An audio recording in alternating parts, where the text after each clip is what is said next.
I'm Sarah Mitchell, 26 years old, and until last year, I thought family meant unconditional love. That belief shattered when my parents drove me to a deserted road in pouring rain and told me I was too much of a burden with my chronic illness. They left me there, unable to walk, phone dead, invisible to passing cars. As their taillights disappeared, another car silently pulled up. A familiar figure emerged. "It's okay," my brother Jason whispered, helping me inside. Before I share how he saved my life, tell me where you're watching from and hit subscribe to join me on this journey. Growing up in suburban Minneapolis, my childhood was everything you'd expect from a middle-class American family. Our neighborhood had tree-lined streets where I rode my bike until sunset, played soccer in the community league, and built snowmen in our front yard during those long Minnesota winters. My parents, Robert and Linda Mitchell, raised me and my brother Jason with clear expectations. Study hard, respect your elders, and always put family first. Jason was 4 years older, and while we had typical sibling spats, he was always my protector, scaring away playground bullies and letting me tag along with his friends when Mom insisted he include me.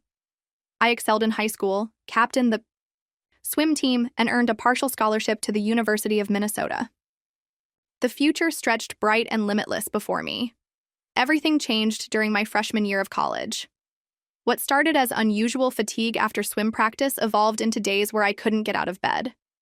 My joints ached as if I'd aged 80 years overnight. Brain fog made simple conversations feel like navigating a maze blindfolded. Student health initially dismissed my symptoms as stress or depression, prescribing rest and antidepressants that did nothing. By spring semester, I could barely attend classes. The campus stairs became mountains, and the 10-minute walk to the dining hall might as well have been a marathon. After collapsing during finals week, I finally got referred to a rheumatologist, who diagnosed fibromyalgia. It seemed like an answer, but treatments barely touched my symptoms. More specialist appointments followed, each adding terms to my medical vocabulary: postural orthostatic tachycardia syndrome, POTS, and Ehlers-Danlos syndrome, EDS. My college dreams crumbled as I medically withdrew during sophomore year. My plans of becoming a physical therapist seemed ludicrously ironic now. Moving back home felt like defeat, but my parents initially stepped up. Mom drove me to appointments 40 minutes away, Dad helped with mounting medical bills, and Jason researched my conditions with intensity, often knowing more than the doctors we visited. Mom learned to make my specialized meals, and Dad installed a shower chair without my asking. Those first months, I felt supported despite my world collapsing. Jason proved especially dedicated, taking me to specialists in Chicago and Rochester when Dad couldn't miss work. He'd sit beside me in waiting rooms, typing notes on his laptop, questioning doctors about treatment options others hadn't mentioned. The first signs of trouble came around the 6-month mark. Mom started sighing heavily when new appointments needed scheduling. "Another one? These specialists are draining our savings, Sarah." Dad began leaving insurance statements on my bedside table, highlighted in angry yellow. I tried contributing by taking on part-time online work, transcribing audio recordings, when my brain fog lifted enough to focus. The money barely covered my medications, but it felt important to show I was trying. The first major argument exploded when I couldn't attend my cousin's wedding. A severe flare left me unable to sit upright for more than 20 minutes, but Mom insisted my absence would look bad. The silent treatment lasted 3 days afterward. My mother's words became laced with comparisons. "Your cousin Jessica just got promoted at the bank. She's only a year older than you." Dad obsessively battled our insurance company but directed his frustration at me. "Do you know what your medications cost this month?" Jason became my defender during family dinners. "Sarah didn't choose this, Dad. Would you rather she not take the only medications that help?" Late one night, I dragged myself to the kitchen for water and heard Mom on the phone with her sister. "The doctors can't find anything concrete. Between you and me, I think it's mostly in her head. She was always a bit dramatic."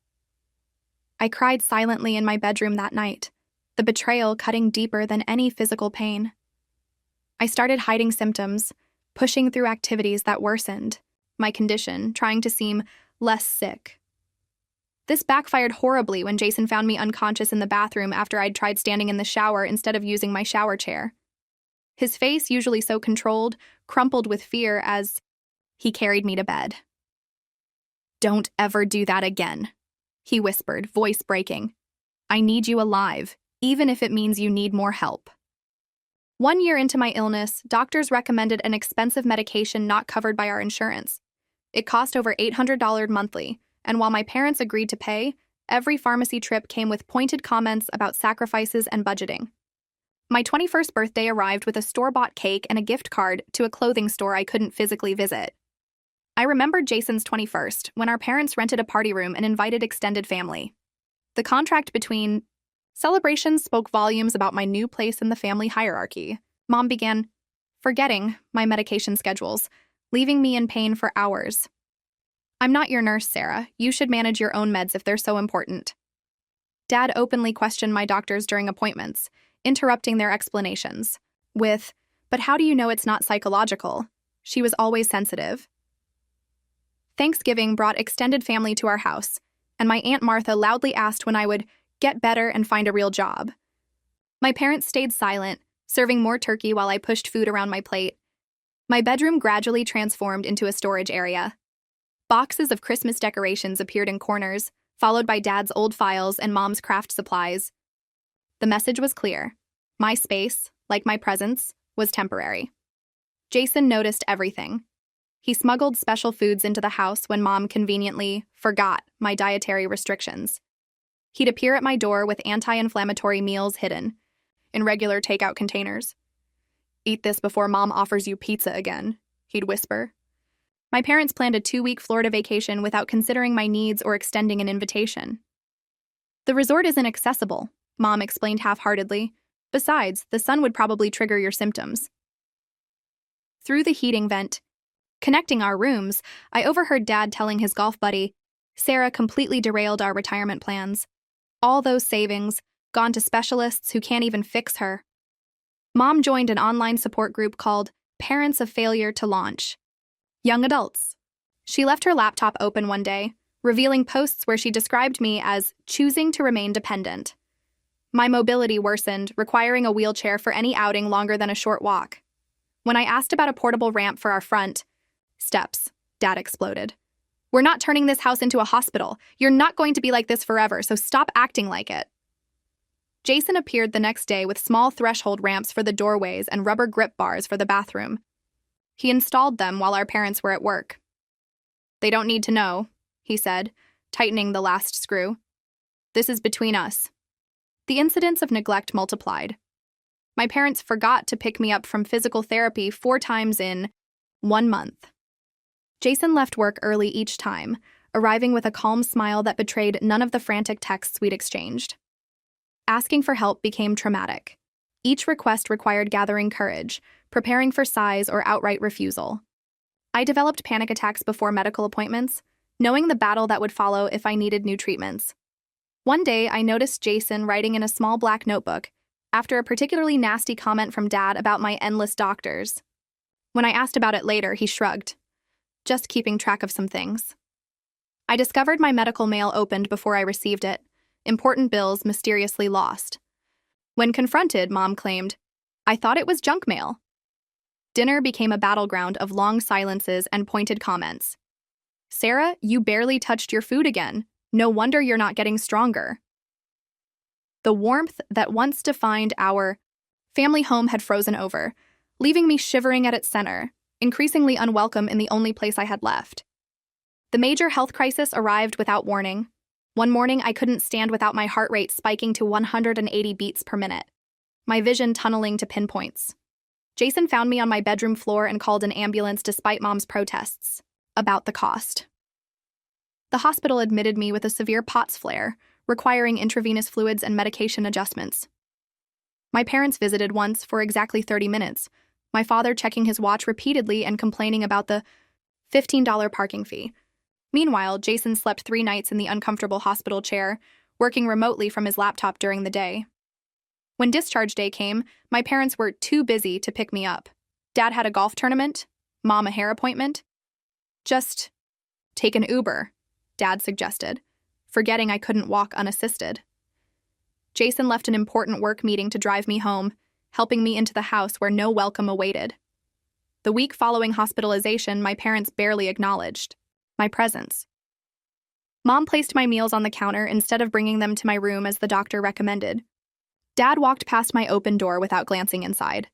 The breaking point crystallized at my father's promotion dinner. He'd become regional manager at his insurance firm, and the family was expected at an upscale restaurant downtown. Mom laid out my clothes without asking if I felt well enough to attend. "You're coming. We need to look like a normal family tonight."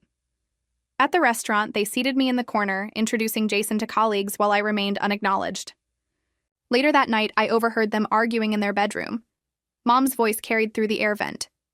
"We can't live like this forever, Robert. We're approaching 60. This wasn't the plan." Dad's response chilled me. "I know. I'm looking into options." The next morning, they implemented what they called independence training. Suddenly, I was expected to prepare all my meals despite struggling to stand at the counter. They refused to drive me to appointments, claiming I needed to figure it out like other adults. Jason found me on the kitchen floor after a particularly bad fall. I'd been trying to reach a glass when my blood pressure dropped, sending me crashing into the refrigerator. My parents had heard the noise but didn't investigate, later claiming they thought I'd dropped something. I noticed my parents scheduling meetings with our family lawyer, conversations stopping abruptly when I entered rooms. My 23rd birthday passed completely unacknowledged, not even a card. That evening, Jason slipped into my room with a small gift box containing a prepaid phone.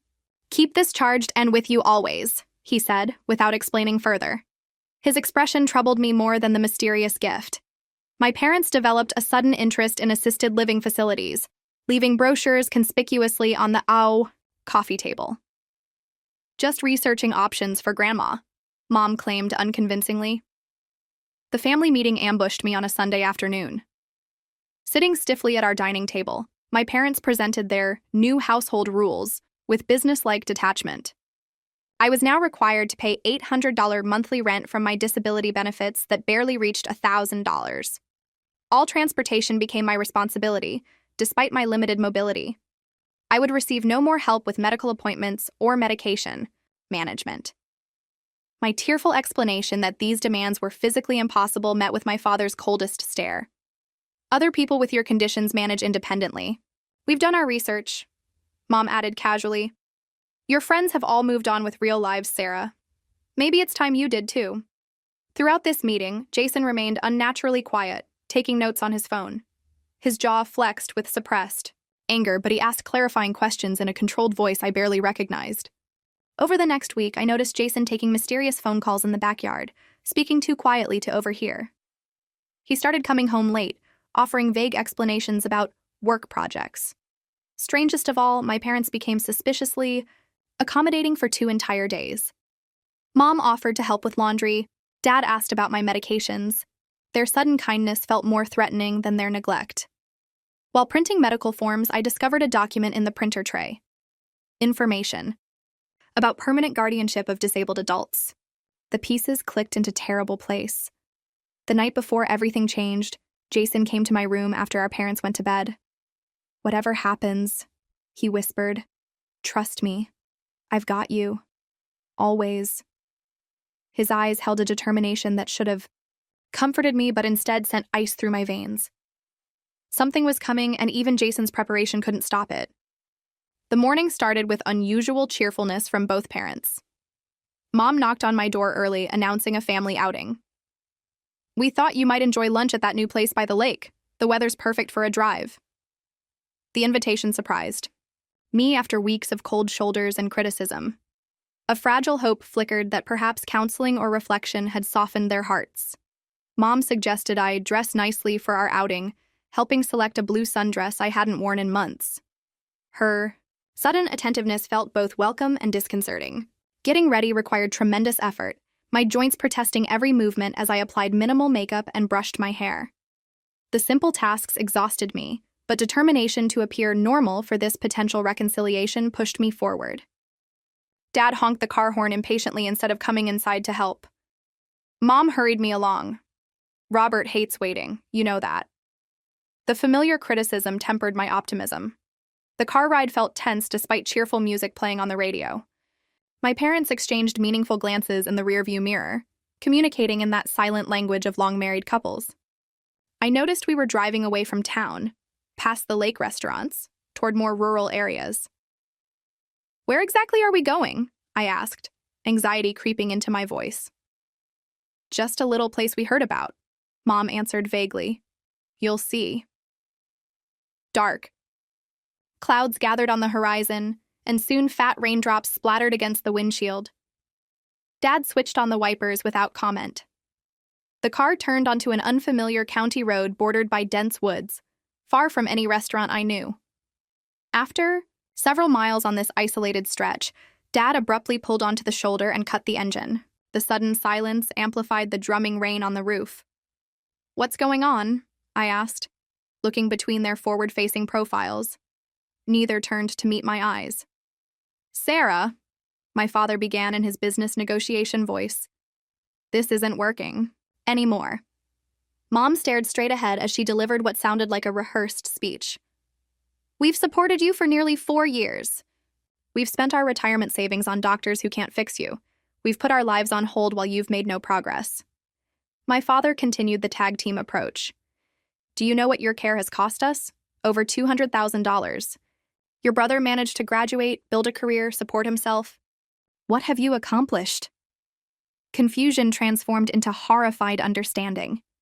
This wasn't a reconciliation lunch. This was something else entirely. "I don't understand," I stammered, though the terrible truth was crystallizing. "What are you saying?" Mom finally turned, her expression disturbingly serene. "We're saying you've become too much of a burden. We can't do this anymore. We've given you everything, and you've only gotten more dependent." My protest died in my throat as Dad continued. "We've arranged everything. Your disability checks go directly to your account now. You're an adult. You need to figure things out without draining us dry." Desperation clawed through me. "Please," I begged. "I'll do better. I'll find a way to contribute more. I'll try harder with the physical therapy. Please don't do this."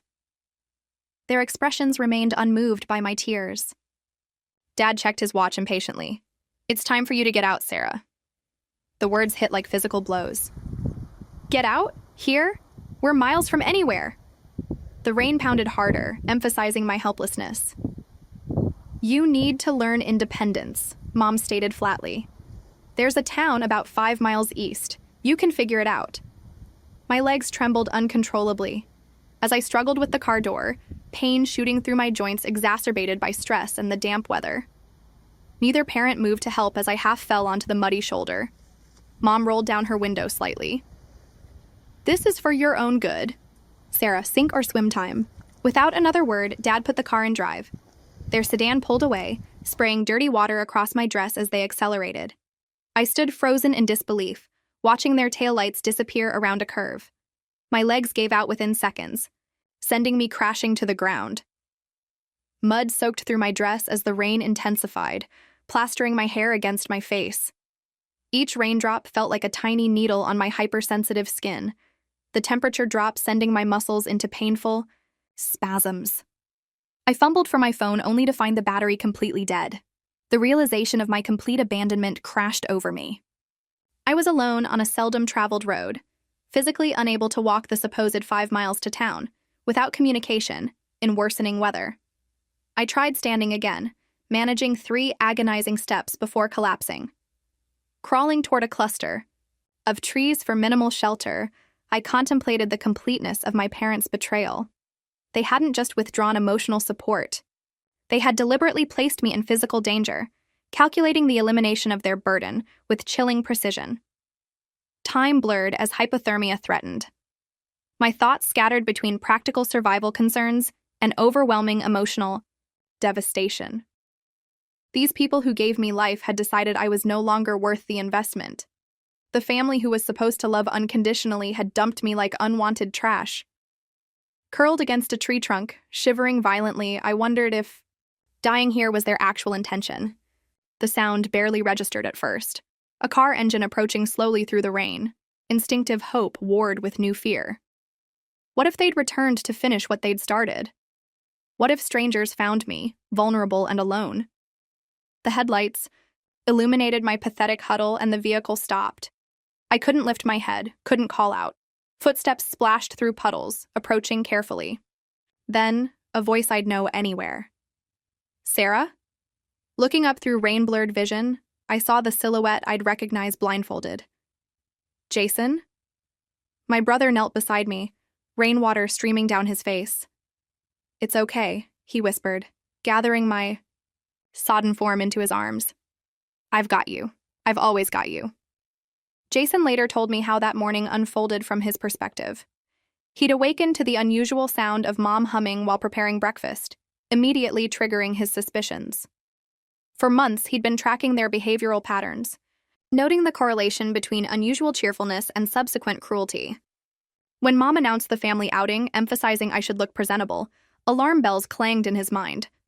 He texted his girlfriend, Emma. It's happening today, following the protocol. Emma immediately responded, room ready, medical supplies, stocked. Be careful. Jason waited 30 minutes after our parents' car left the driveway, then followed at a safe distance in his Honda Civic. He'd mapped their likely abandonment locations previously, having overheard fragments of their plans, through careful eavesdropping. The county road matched his second most probable scenario.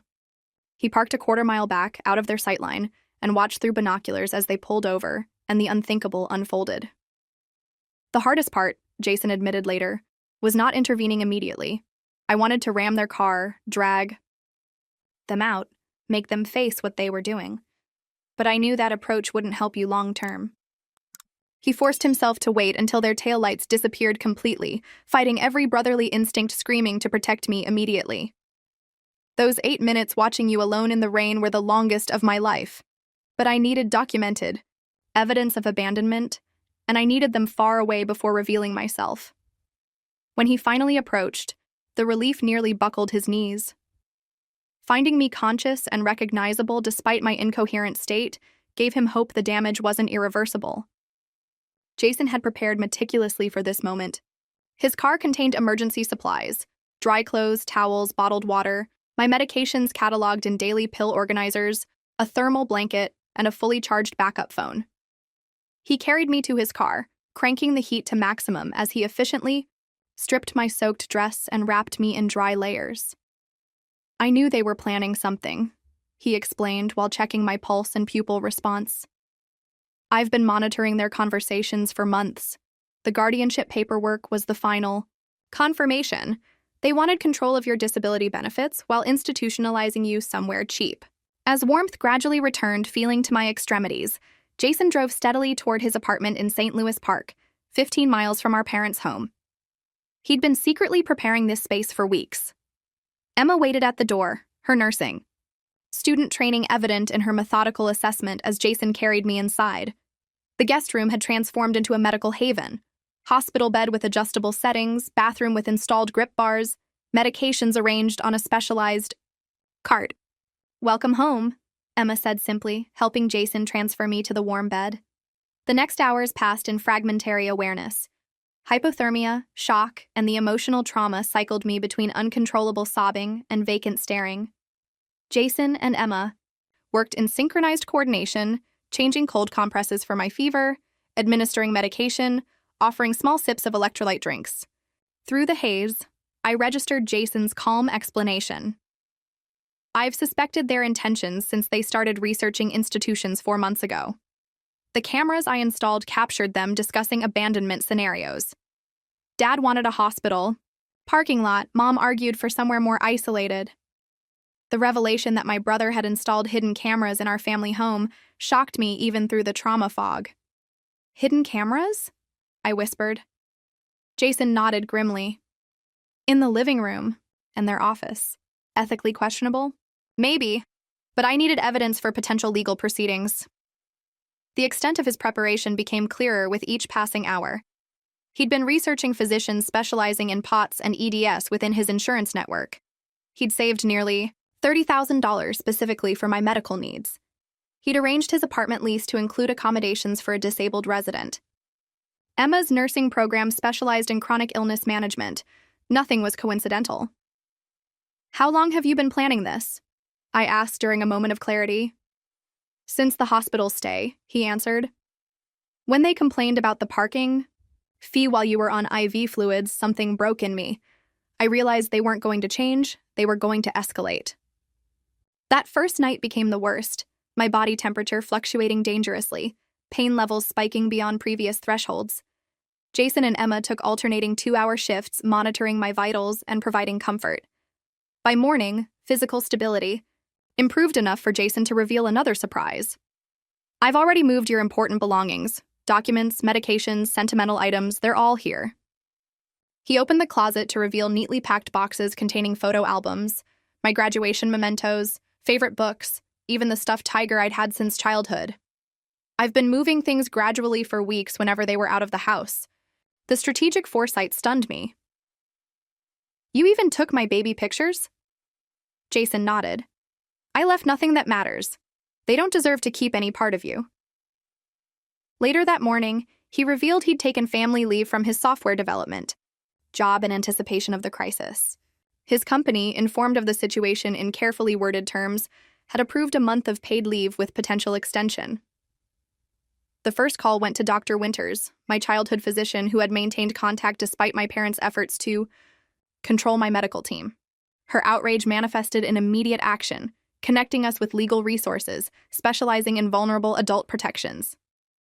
"This is criminal abandonment," she stated flatly after hearing the details. "Your brother's documentation will be crucial." The preliminary legal consultation occurred via video call that afternoon. The elder law attorney's expression remained professionally neutral while reviewing Jason's evidence, but her words carried unmistakable determination.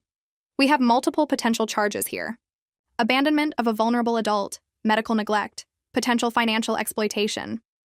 The documentation Jason provided gives us a strong starting position." The police report took longer, requiring a visit from officers who photographed my physical condition and took detailed statements. Their professional demeanor cracked slightly when viewing the video evidence Jason presented. "In 20 years on the force," the older officer commented, "I've rarely seen abandonment this calculated."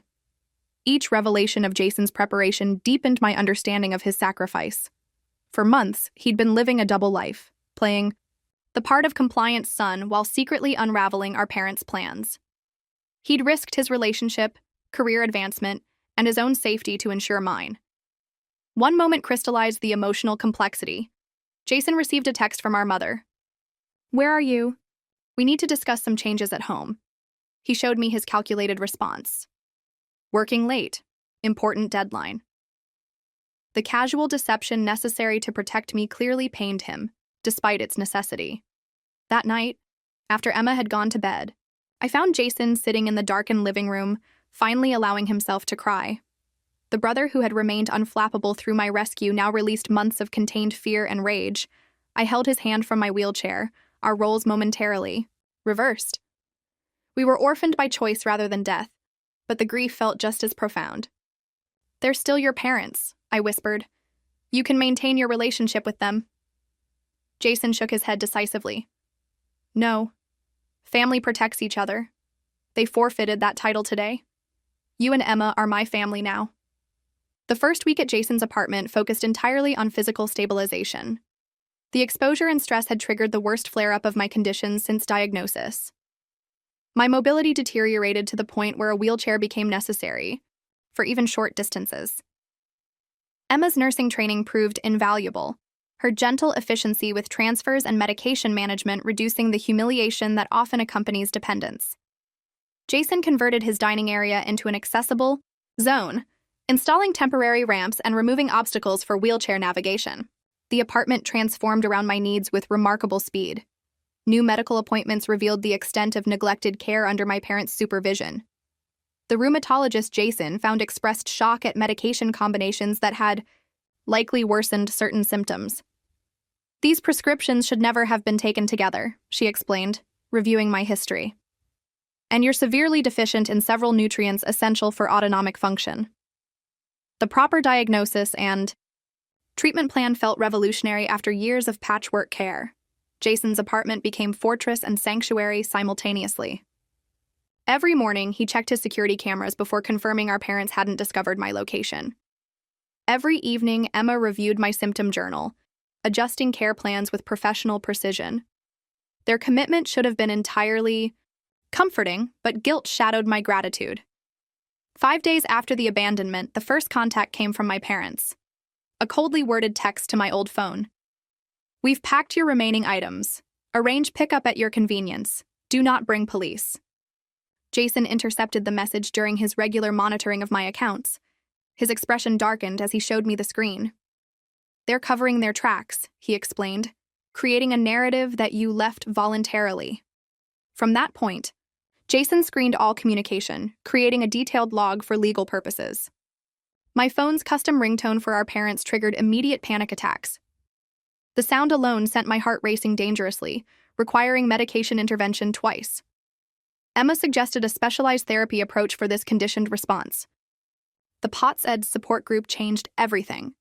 Jason found them through ReadIt, verifying their legitimacy before suggesting I join their weekly virtual meetings. Seeing others with bodies that behaved like mine, hearing their struggles and triumphs articulated in familiar language, broke something open inside me. "You're not alone," the group facilitator said during my introduction. "And you're not broken. Beyond repair." Among these strangers becoming friends, I found particular connection with Lily, a 28-year-old teacher diagnosed 3 years earlier. Her frank humor about symptom management and dating with chronic illness cut through my isolation. "Sure, my veins collapse and my joints dislocate," she joked during one session, "but you should see how efficiently I can organize pillboxes." Our private message exchanges became daily lifelines. The journaling process began as therapy homework but evolved into crucial emotional processing. Each night, I documented not just physical symptoms, but emotional ones: the complex grief of losing parents while they still lived, the gratitude-guilt cycle regarding Jason and Emma, the terror of uncertain future replaced by tentative planning. Jason's relationship with Emma showed strain despite their united front. Late-night whispers carried through the apartment, concerns about finances, career impacts, the long-term sustainability of their caregiving arrangement. My presence had transformed their relationship of 18 months into a caregiving partnership neither had anticipated. Guilt morphed into self-destructive ideation during my lowest moments. "You should have left me there," I whispered during a particularly dark night when pain prevented sleep. "Your life would be so much simpler." Jason's response came without hesitation. "My life would be unbearable knowing I'd abandoned you like they did. Don't ever suggest that again." Therapy sessions began 3 weeks after the abandonment. The therapist specialized in family trauma and chronic illness, her office equipped with accessibility features indicating genuine understanding of disabled clients' needs. "What your parents did wasn't about your illness," she explained during our second session. "Healthy parents don't abandon children regardless of circumstances. This reflects their deficiencies, not yours." The first shower I managed without assistance became an unexpected emotional milestone. Standing independently for those 5 minutes, despite the specialized chair and grab bars, unleashed tears of accomplishment and grief simultaneously. Such a simple activity, requiring such monumental effort, symbolizing both freedom and limitation. Physical improvements accumulated gradually with proper treatment protocols. The specialized POTS medication reduced fainting episodes from daily to weekly occurrences. Compression garments improved circulation enough to extend periods of upright activity. Physical therapy exercises slowly rebuilt deconditioned muscles. Each small victory felt enormous after years of decline under my parents' care. Online classes resumed with proper disability accommodations from a community college offering medical administration certification. The decision to pivot from my original physical therapy career path toward medical office work reflected realistic assessment of my capabilities rather than surrender of dreams. The support group connection yielded unexpected professional opportunity when Lily recommended me for remote administrative work with her doctor's office. The part-time position perfectly accommodated my fluctuating energy levels while providing my first steady income beyond disability benefits. Learning public transportation accessibility became both practical necessity and declaration of independence. Jason could not permanently arrange his schedule around my appointments. The paratransit system training required 3 sessions before I navigated it confidently, each successful trip expanding my geographic boundaries incrementally. Building a new life while grieving the old created cognitive dissonance that therapy helped reconcile. You're allowed to mourn what you've lost, while appreciating what you're gaining, my therapist emphasized during particularly conflicted sessions. Grief and gratitude can coexist. Jason's assistance with disability benefit applications revealed another area of parental neglect. I qualified for significantly more assistance than I'd received previously, including housing vouchers they'd never pursued. They wanted you dependent specifically on them, the benefits counselor explained, reviewing my case. These programs exist precisely for situations like yours. The first holiday season approached with looming emotional landmines. Thanksgiving traditionally centered around our parents' elaborate dinner parties. Christmas meant color-coordinated decorations and professionally photographed card portraits. Jason and Emma collaborated to establish entirely new traditions. Thanksgiving became a potluck with their closest friends, each contributing dishes accommodating various dietary needs. We crafted ludicrously mismatched ornaments for a deliberately imperfect Christmas tree. The holiday cards arriving from extended family revealed unexpected alliances. Cousins I'd rarely heard from sent supportive messages with their personal phone numbers. My maternal grandmother's card contained a substantial check and brief note. I never approved of how they treated you. This is years of birthday gifts. They prevented me from giving. Jason's careful outreach to select family members had created a safety net I never knew existed. The new year began with another milestone, moving into the accessible bedroom created from Jason's former home office. The increased privacy acknowledged my improving independence while maintaining necessary proximity for health emergencies. Emma helped decorate the space with adaptive tools disguised as normal furnishings: the bedside lamp with oversized switch, dresser handles chosen for grip-friendly design, closet reorganized for seated access. Each detail honored both my limitations and dignity simultaneously. My confidence grew alongside physical capabilities. Medical decisions previously filtered through parental judgment now required my direct engagement. The first time I questioned a doctor's recommendation based on my own research and bodily knowledge, Jason beamed with unmistakable pride. "That's my sister," he told Emma afterward, finally advocating for herself. The growing autonomy brought unexpected grief cycles as I recognized how much earlier this independence might have developed without my parents' infantilizing approach. Yet each backward glance strengthened my determination to build forward momentum. "Your parents wanted you permanently dependent," my therapist observed. "Your greatest revenge is building a life they claimed you couldn't have." 6 months after the abandonment, with my health stabilized and independence increasing, Jason chose a quiet Sunday morning to reveal the full extent of his preparations. Emma made herself scarce, sensing the significance of our conversation. "There's more you should know," he began, bringing his laptop and several folders to the kitchen table. "I didn't want to overwhelm you initially, but you're stronger now. You deserve the complete picture." The laptop contained a meticulously organized timeline documenting our parents' deteriorating behavior spanning 2 years. Each incident appeared with date, description, and corroborating evidence where available. The shower chair removal to encourage more standing. The missed medication refills during crucial treatment periods. The lost appointment reminders. The systematic elimination of my accessibility accommodations. Seeing the pattern displayed chronologically revealed the calculated progression invisible when living through individual incidents. I started documenting when Mom accidentally scheduled her hair appointment during your cardiology follow-up for the 3rd consecutive time, Jason explained. The statistical improbability of these accidents became impossible to ignore. More shocking than the timeline were the video and audio recordings he'd collected. Using small cameras disguised as phone chargers, Jason had captured damning conversations. Dad stating, "The longer she stays dependent, the more we control her disability checks." Mom responding, "We need to discourage any independence attempts. The last thing we need is her getting a job with health insurance and not needing us." Their cold calculation about my future played out across dozens of clips, revealing a systematically abusive approach disguised as parental concern. Jason's preparation extended far beyond documentation. He produced consultation records with an EDS specialist in Cleveland, dating back 18 months. "I've been sending your medical records for remote review since they refused to take you," to the recommended specialist. This doctor had provided treatment recommendations Jason quietly implemented through local physicians whenever possible, working around our parents' control. The savings account statements shocked me further. Jason had been allocating 20% of every paycheck to a fund specifically for my medical needs, accumulating over $30,000 despite his modest software developer salary. I lived with 3 roommates the first year out of college, he explained. Everyone thought I was aggressively paying student loans, but this was always the plan. His connections with disability advocacy groups predated my abandonment by nearly a year. Email threads revealed his methodical research into housing options, vocational rehabilitation services, and legal protections. He'd been building a support infrastructure long before I would need it, anticipating our parents' betrayal when others might have dismissed the possibility. The housing applications for accessible apartments carried submission dates from 4 months before the abandonment. I needed options ready when they made their move, Jason explained. The waitlists for accessible units can be over a year long.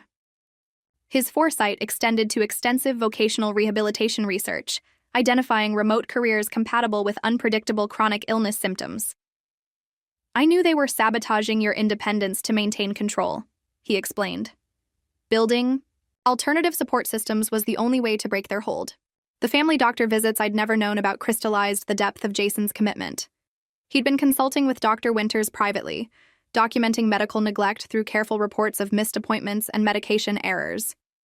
These records created the foundation for the vulnerable adult protection case now proceeding through legal channels.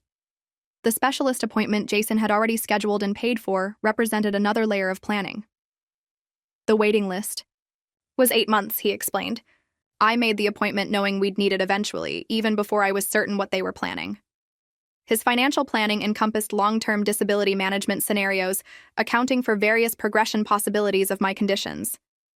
The spreadsheets projected everything from partial recovery to increased support needs, with contingency budgets for each potential outcome. The legal guardianship counter-documentation represented perhaps his most strategic move. When I discovered they were pursuing guardianship, I immediately filed for protective orders preventing it, Jason explained. Their abandonment actually accelerated our case against them. His secret meetings with our grandparents had secured crucial family support before our parents could control the narrative. Grandma and Grandpa Mitchell have known something was wrong for months, he revealed. They just needed confirmation from someone they trusted. The sacrificed career opportunities became the most difficult revelation. Jason had declined a promotion requiring relocation to Seattle, knowing it would separate us before his protection plan was complete. He'd turned down a prestigious fellowship program with schedule demands incompatible with monitoring our parents' escalating behavior. You gave up the Microsoft position for this? I asked, remembering his excitement about the interview, followed by vague explanations about fit issues when declining their offer. I'd make the same choice again, he answered without hesitation. No career is worth abandoning family. Emma's full partnership, despite their relatively new relationship, added another layer of sacrifice. She'd altered her nursing school clinical selections to gain experience relevant to my conditions. She'd learned specialized care techniques beyond her required curriculum. Their relationship had transformed under caregiving pressures that tested decades-long marriages, yet they'd navigated the transition with remarkable resilience. Jason's admission of his own therapy throughout the planning process revealed the emotional toll his double life extracted. I couldn't risk breaking down in front of them, he explained. My therapist helped me manage the rage while maintaining the facade. The multiple confrontations with our parents I'd never witnessed shocked me most. Jason had repeatedly attempted intervention before resorting to rescue. I tried reasoning with them first, he explained. Then negotiating, even threatening legal action. They dismissed everything as overreaction. His documentation of every appointment they'd sabotaged, every medication they'd forgotten, every specialist recommendation they'd ignored created a comprehensive record of systematic medical neglect. The legal implications were significant enough that our attorney had forwarded the evidence to the district attorney's office for potential criminal charges. Jason's life had reorganized entirely around anticipating and countering our parents' actions. His friendships, relationship, career, finances, and emotional resources had all been strategically deployed toward a single purpose: my safety and eventual independence. The weight of his sacrifice settled heavily as I reviewed the extensive Documentation. Jason, I finally managed, this is your entire life for the past 2 years. He nodded, no longer needing to maintain the competent facade he'd perfected. I kept waiting for them to prove me wrong, he admitted, voice breaking slightly. Every time I installed another camera or filed another document, I hoped it would be unnecessary paranoia. I wanted to be wrong about them. The rage he'd contained throughout the rescue and recovery finally emerged as he described the calculated cruelty he'd witnessed. They discussed abandonment locations based on how unlikely you'd be found, he said, hands shaking. They researched how long hypothermia takes in various weather conditions. They weren't just abandoning you, they were maximizing the danger. My complicated feelings about Jason's sacrifice mirrored his about our parents' betrayal. His life had narrowed to protection mode, potentially limiting his own opportunities and relationships. You shouldn't have had to do any of this, I told him. No brother should need secret cameras and legal consultations to protect his sister. From their parents. Jason's expression shifted to something I couldn't immediately identify. That's why Phase 2 matters so much, he said. Because you're right. This shouldn't have been necessary. But now we build something better than what they destroyed. The confrontation occurred where no one anticipated, at Grandmother Mitchell's 80th birthday gathering. Jason had initially suggested we decline the invitation, concerned about potential manipulation tactics from our parents. We control when and where we face them, he emphasized during our preparation discussions. But Grandmother's personal phone call, expressing knowledge of the situation and promising protective measures, persuaded us to attend. Your grandfather and I want to celebrate with all our family, she said firmly. And Sarah, you are very much included in that category. Your parents need to understand that. The elegant restaurant's private room offered no escape routes when we entered, and immediately spotted our parents seated at the far table. They froze mid-conversation, Mother's champagne glass suspended halfway to her lips. The shock on their faces indicated they hadn't expected our appearance despite the family gathering context. Jason positioned himself slightly ahead of my wheelchair, a subtle physical barrier between me and potential confrontation. Deep breaths, he reminded me quietly. We're surrounded by allies. Our grandfather approached immediately, his familiar cologne enveloping me as he bent for a gentle hug. There's my girl, he said loudly enough for everyone to hear. The birthday celebration can officially begin now. His deliberate welcome established clear alignment visible to all assembled relatives. Mother recovered quickly, professional smile snapping into place as she approached with arms outstretched. Sarah, darling, what a wonderful surprise. We've been so worried about you since you left home. The calculated public narrative became immediately apparent. In their version, I had chosen to leave rather than being abandoned roadside. Jason's hand squeezed my shoulder, our practiced signal for manipulative tactics. My response came more steadily than anticipated. How interesting that you were worried about me after driving me to County Road 17 and leaving me in the rain. Did you check the weather forecast before choosing that particular abandonment spot? The surrounding conversations halted abruptly. Mother's smile remained frozen while her eyes hardened. I don't know what Jason's told you, but you're obviously confused about what happened. Your condition sometimes affects your memory, remember? Her patronizing tone triggered familiar self-doubt before Jason countered smoothly. Actually, the police report documents the exact location and circumstances. Would you like me to forward you the case number, Mom? Father approached, corporate negotiation expression firmly in place. This isn't the appropriate venue for family disagreements. We're celebrating your grandmother's birthday. Grandmother. Mitchell surprisingly disagreed. Actually, Robert, I think this is exactly the right time to address why my granddaughter has been absent from family functions for 6 months. The orchestrated support continued throughout dinner. Uncle Philip asked pointed questions about my new medical team, highlighting the improved treatment results. Cousin Jennifer brought photo albums that conspicuously featured my childhood pictures. The strategic family reinforcement undermined our parents' attempts to control the narrative. The confrontation escalated when Mother cornered me near the restroom hallway. You're enjoying playing victim, aren't you? She hissed, smile maintained for anyone watching from a distance. Always so dramatic, turning your brother against us after everything we sacrificed. What neither of us realized was Cousin Jennifer, approaching from behind. Aunt Linda? She interrupted coldly. Why don't you explain what sacrifice is involved in abandoning your disabled daughter on a country road? I'd love to understand that particular maternal instinct. The public exposure of private cruelty created ripple effects through the gathering. Guests migrated to clear factions, with notably few remaining near our parents. Grandmother's quiet question carried devastating impact. How could you abandon your child, Linda? What kind of mother does such a thing? Father attempted damage. Control through a rehearsed speech about tough love and enabling dependence. His corporate presentation skills faltered under grandfather's unrelenting stare. We made difficult decisions for Sarah's independence, he insisted. Sometimes, parents must use firm approaches when adult children refuse to launch. Jason selected this strategic moment to distribute key documentation to specific family members.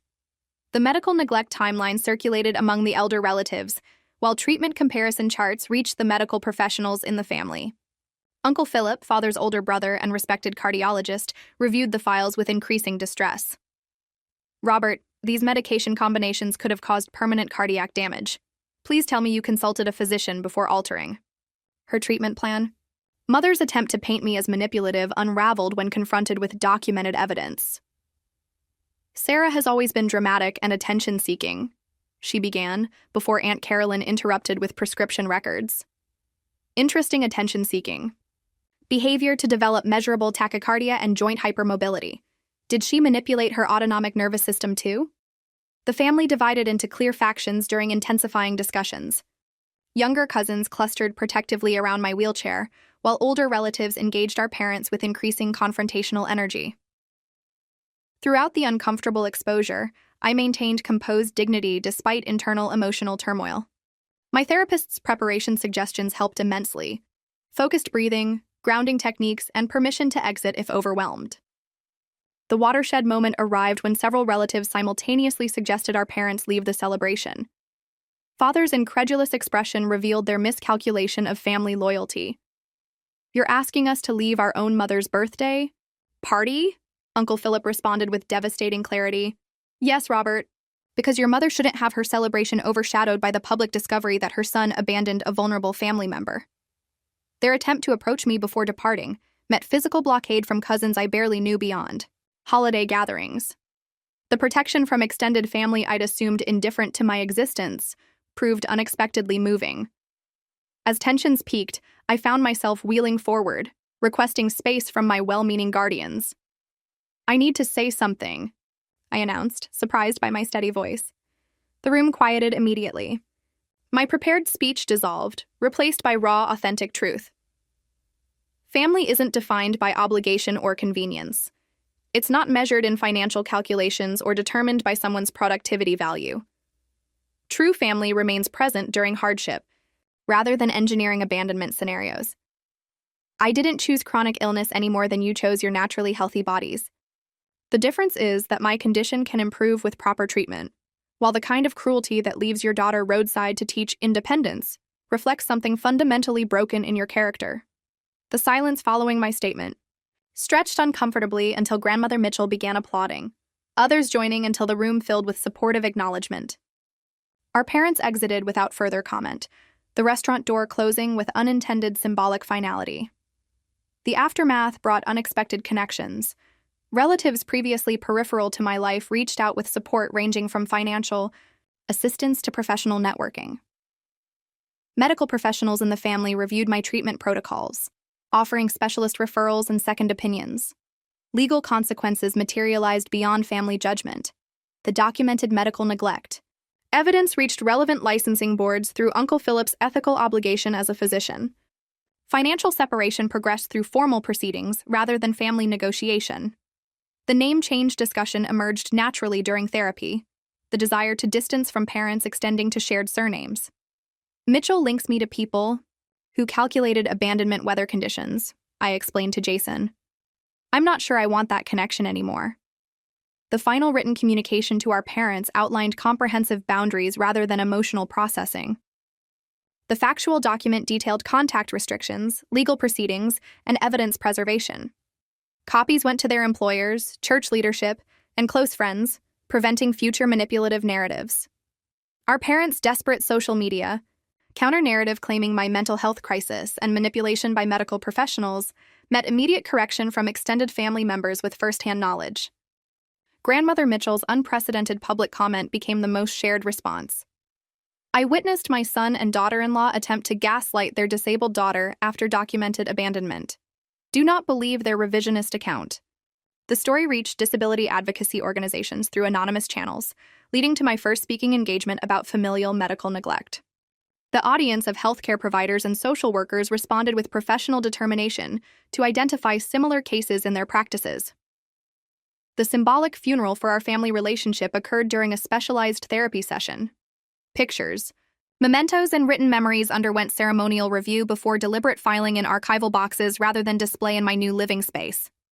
Grandparents formalized estate planning adjustments ensuring financial protection regardless of our parents' potential future interference.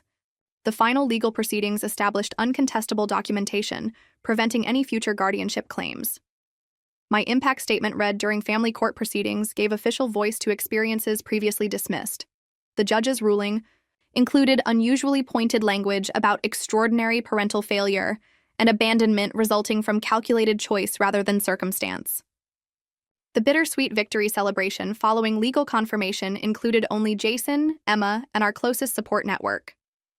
No champagne or festive decorations marked the occasion, only quiet acknowledgement of necessary closure achieved at tremendous personal cost. It shouldn't have required legal intervention to prevent parents from abandoning their child, Jason observed during our subdued gathering. But sometimes the only way forward requires formal acknowledgement of what's irreparably broken. 1 year after the rainy roadside abandonment, my life had transformed beyond recognition. The accessible apartment found through Jason's advanced research became home, with emergency systems providing independence without isolation. My physical health stabilized under appropriate treatment protocols, the difference between proper medical care and years of parental sabotage evident in measurable statistics. Fainting episodes decreased from daily to monthly occurrences. Joint dislocations reduced in frequency and severity with proper bracing and physical therapy. The part-time remote work expanded to 30 hours weekly, providing financial independence previously depicted as impossible. My adapted education path toward medical advocacy rather than direct healthcare practice aligned perfectly with newfound purpose. The support community expanded organically through support groups and advocacy connections. Friendships developed without the isolation my parents had cultivated. Each new relationship reinforcing that connection was possible despite unpredictable health limitations. Lily from the support group became my closest friend, our shared experiences creating shorthand communication about difficult days without lengthy explanations. Gravity's winning today became our code for POTS flares, while rubber band joints signaled EDS complications. The humor we developed around our conditions provided coping mechanisms my parents' approach never allowed. Jason and Emma's relationship strengthened through our family crisis rather than fracturing under pressure. Their wedding 6 months after. My abandonment included thoughtful accommodations, ensuring my comfortable participation as honor attendant. The ceremony celebrated chosen family connections, with meaningful roles for those who provided support during darkest times.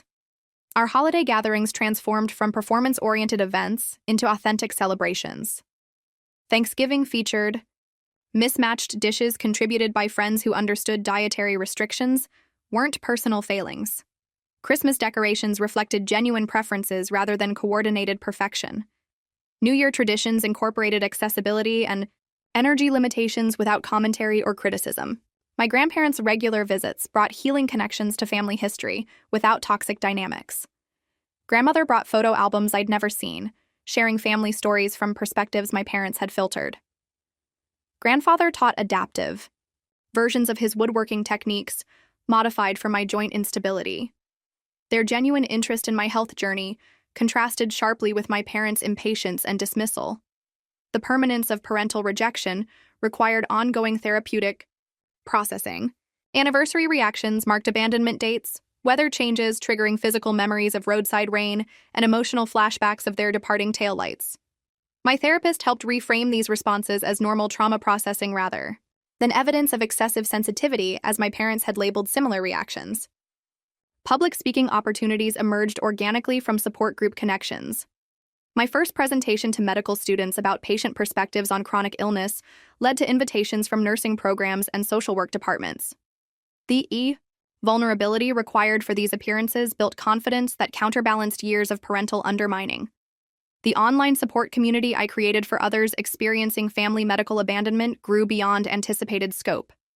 Weekly virtual meetings included participants worldwide, many discovering for the first time they weren't alone in navigating both chronic illness and family rejection simultaneously. Jason's difficult transition from emergency caretaker to supportive brother required intentional boundary adjustments. His hypervigilance during early recovery gave way to balanced connection as my independence increased. Our sibling relationship found new equilibrium, incorporating interdependence without unhealthy caretaking dynamics. My advocacy work extended beyond personal experience to systemic issues. Meeting with hospital administration about improved protocols for patients with invisible disabilities led to policy revisions incorporating autonomic dysfunction accommodations during routine procedures. The dating experiences I cautiously pursued challenged internalized narratives about desirability and chronic illness. My parents had repeatedly implied romantic relationships were impossible given my health limitations. The compassionate potential partners I encountered disproved these artificial constraints, though navigating disclosure timing required nuanced approaches my limited relationship experience hadn't prepared me for.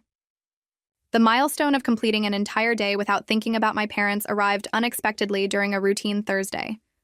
Only while journaling that evening did I realize the significance of passing hours without mental space allocated to their absence or influence. The profound life lessons crystallized through deliberate reflection exercises suggested by my therapist. Unconditional love wasn't mythical, but its authentic expression required actions matching verbal claims. Jason demonstrated genuine unconditional support through sacrificial preparation and ongoing presence, contrasting sharply with our parents' conditional approval, dependent on my performing wellness convincingly enough to maintain their comfort. Self-worth separated from productivity metrics or health status emerged as foundational rather than aspirational. My parents had explicitly tied my value to economic contribution and independence narrowly defined by their standards. The developing understanding that worth existed inherently rather than requiring earnings represented profound philosophical restructuring. Family defined through actions rather than biology became lived reality rather than comforting platitude. The chosen connections surrounding me demonstrated consistent support without obligation or resentment. These relationships contrasted sharply with biological ties that had proven conditional and ultimately disposable when convenience dictated. The subtle forms of ableism internalized through years of parental messaging required conscious unlearning. Their frequent comparisons to normal peers, emphasis on appearing less disabled in public, and dismissal of legitimate limitations had planted deep roots requiring intentional extraction. My evolution from victim to advocate to mentor tracked healing progression from survival to processing to meaning-making. The transformation didn't erase trauma or magically resolve physical limitations, but it provided framework for incorporating painful experiences into meaningful narrative. Jason's ongoing support transitioned toward healthy interdependence rather than crisis management. Our mutual check-ins acknowledged continued processing without reinforcing trauma bonds. His pride in my growing independence balanced perfectly with practical assistance during genuinely challenging periods. Future plans expanded possibilities rather than limiting horizons based on illness progression fears. The creative adaptations developed through necessity became strengths applicable across various scenarios. Problem-solving skills honed through accessibility challenges translated to professional settings and interpersonal relationships alike. The bittersweet realization that my parents' ultimate rejection had catalyzed authentic living remained complex. While never grateful for abandonment, I recognized that continued exposure to their subtly destructive influence would have prevented the self-discovery and community building that followed their dramatic exit. The perspective on forgiveness versus acceptance evolved through therapeutic exploration. Forgiveness implied pardoning actions my parents never acknowledged or regretted. Acceptance recognized the reality of their limitations without requiring emotional resolution that might never arrive. The peace discovered through building alignment with authentic values rather than performing to parental expectations became the most significant recovery marker. The constant vigilance previously required to anticipate criticism and manage perceptions had consumed immense energy now redirected toward meaningful pursuits and genuine connections. So here's my question for you. Have you ever had someone in your life who revealed themselves to be completely different from who you thought they were? Whether it was family betrayal or unexpected loyalty, I'd love to hear your experiences in the comments below. If this story resonated with you, please hit subscribe to join me for more reflections on healing and rebuilding after family trauma. Remember that your worth isn't determined by anyone else's ability to see it. Thank you for listening to my journey, and I hope it brings some comfort if you're navigating similar waters. We're never as alone as we feel in our darkest moments.